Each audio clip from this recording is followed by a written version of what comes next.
Hi, Scott Messina here. Welcome to the Messina Connection, where we cover sports, music, people, and a little bit of politics. Can you handle the conversation?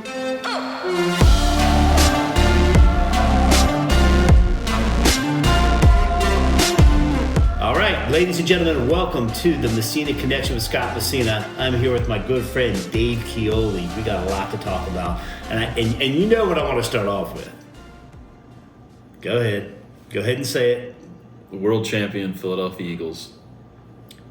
Damn right. He's one of the only Eagles fans that I get along with. He's my favorite Eagles fan.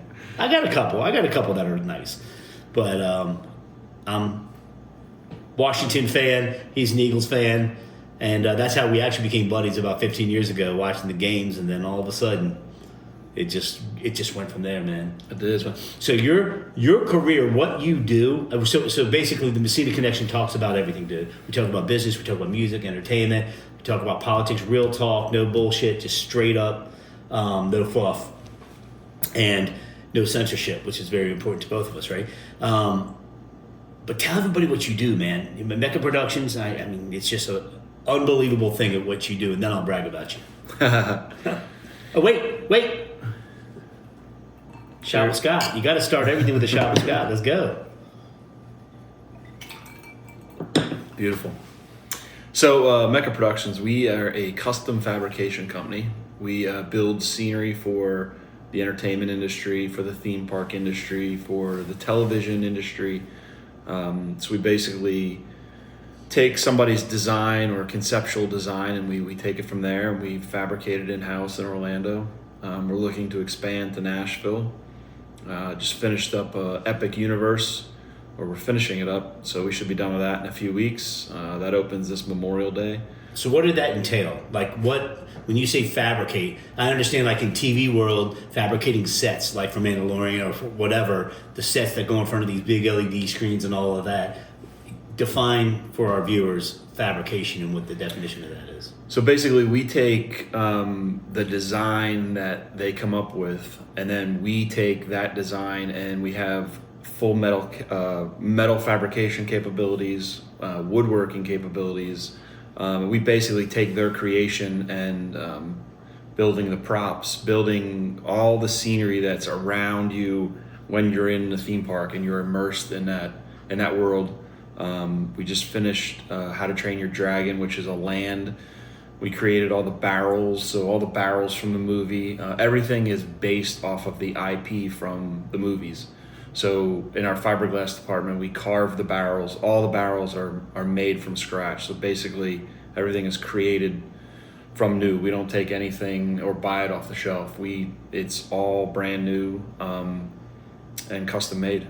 Wow, dude, that's no, seriously, that's fascinating. I mean, I guess the biggest claim to fame I got to brag about, I told you I brag, is Hollywood Horror Nights. I mean, you've been doing that for what, over 20 years, you were telling me?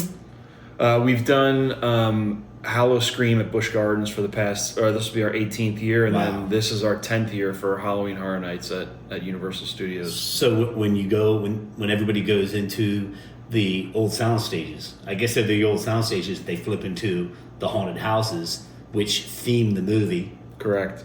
And then you provide, not the actors, not all the talent, Universal handles all of that, but you provide all the set design for those houses, yes? Well, we Universal has their own specific department that is just strictly for Halloween Horror Nights. So typically they have 5 original houses that they come up with, and then they come up with 5 IP houses. So in the past, they've done Stranger Things, Halloween, Friday the 13th. So every year it's a whole new concept, and that's about 10 months out of our year is working on building the houses for Halloween. That's to code per Orange County. So we build just like you're building a house. So we build the house, we get it inspected, and then from there we take their design and build the Halloween houses. Jeez. I remember you telling me after Halloween last year, I remember you telling me, yeah, dude, we're starting on next year already. I was like, good night. And I guess, the equivalent to that would be the Super Bowl halftime shows. I know they start immediately, and I know some of the other, it's it takes a whole year to put something together. I mean, all Christmas stuff is taking place in April because by the time it's edited or put together or whatever, it's 7 months. You're singing, so Christmas in April and May is real, right? Yeah, we usually finish the Halloween houses usually the end of July. We're done. We're 100% done with all the houses. So then they have time to do their lighting and audio and all of that, and then actor training, and so it's one of their biggest. That's probably it is the biggest event that Universal Studios puts on. Oh my gosh! I mean, dude, people come from around the world for that. Yeah. And I think Universal with this Epic thing you were talking about, if you haven't seen it, check it out. It's unbelievable. Yeah, it's. I got to see a sneak peek. I had to sign NDAs on it, but my goodness, I can't talk much. And I know you can't either, but I guess it's ready to open like soon. Memorial Day weekend, it's opening. Oh, okay, May. But I think from what I heard, they're gonna do a kind of a soft opening. They're gonna let influencers go in and kind of do their preview of it. So these influencers, man, they're getting paid. They're getting paid to literally, You were laughing at how many cameras I have on this podcast, on this show. Yeah, there are a lot. All we need is a red carpet, right? But they'll go to one of the parks and they'll just go live. And they're like, just walk. Like, there's no production value. There's nothing. It's FaceTime on your phone. Yeah. And they're live on their YouTube feed and they're making hundreds of thousands of dollars. Kudos to them. I'm not hating on them. It's brilliant. It's brilliant that there's that many followers loving to see normal people enjoy themselves, or gurus that know the parks down in Orlando. We're in Nashville right now. I have no problem prefacing that because of I Showcase Music and some other great things that are happening, and Mecca's getting ready to open, and we're going to tour, my other studio, View Studios, who I'm affiliated with tomorrow. That you're going to like that. I can't wait. I can't wait to see it. That's gonna be really cool for Mecca Nashville too, because they need fabricators. I think now we're talking business on this. I think you have a niche, or what's the word? How do you pronounce it? Niche. I think you have a niche market. Not many people do what you do. Now, when it comes to music and Music City, I've been blown away, man.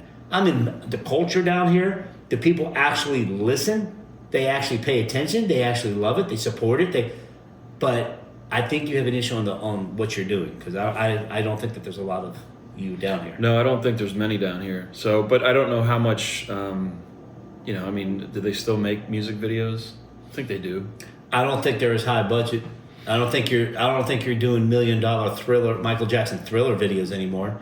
And that's a whole nother ball game, man. I mean, what they do. They'll go crazy on the video, but then the artist doesn't realize that, dude, you're paying that back. Right. Oh, yeah. You're paying that back.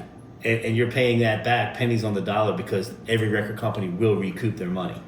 So they had no problem spending it. But, Jelly Roll had a documentary. There was a something recently.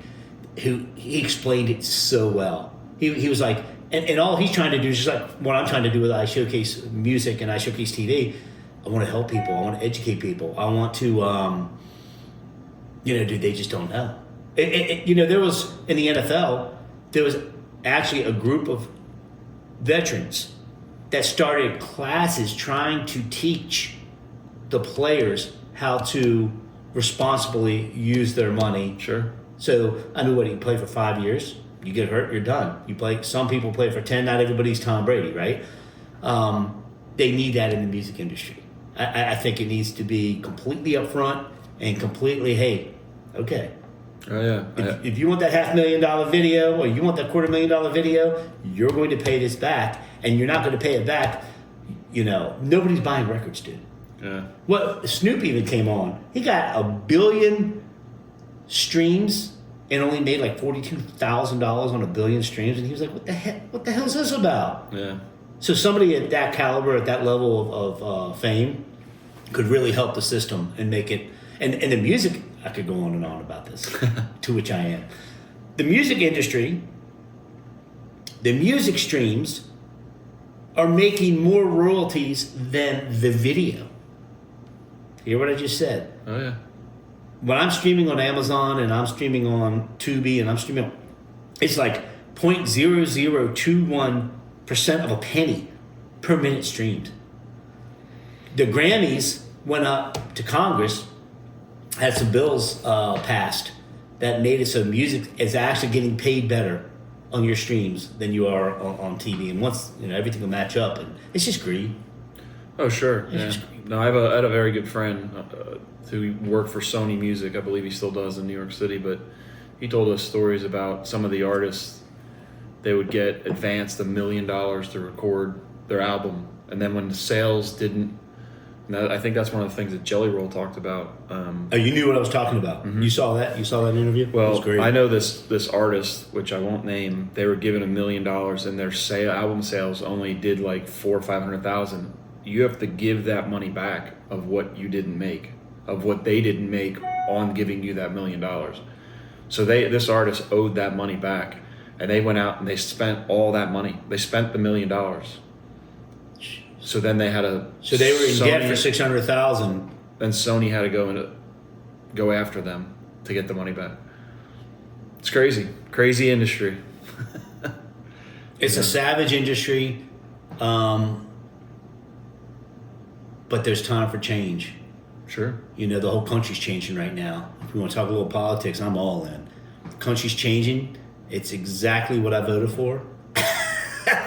It's better than I expected.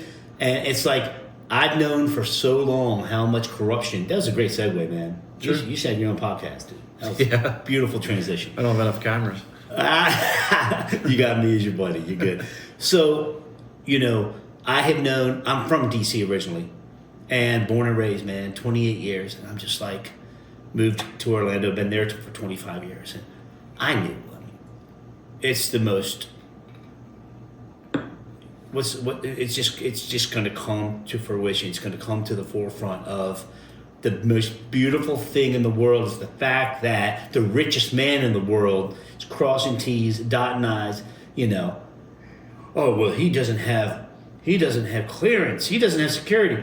This dude makes rockets for NASA. He has more security than anybody has security. What the hell are you talking about, right? So for him to get it right, and all of that, I have, and I'm not going to mention them either, family members, friends, a lot of people work for the government. Right. And I would hear, by 11 a.m. they're done. Their day is completely done. There's the productivity. Yeah. And it's like, not anymore. Not anymore, man. I am so glad the fat's getting ready to get cut, and it's just going to be so great for this country.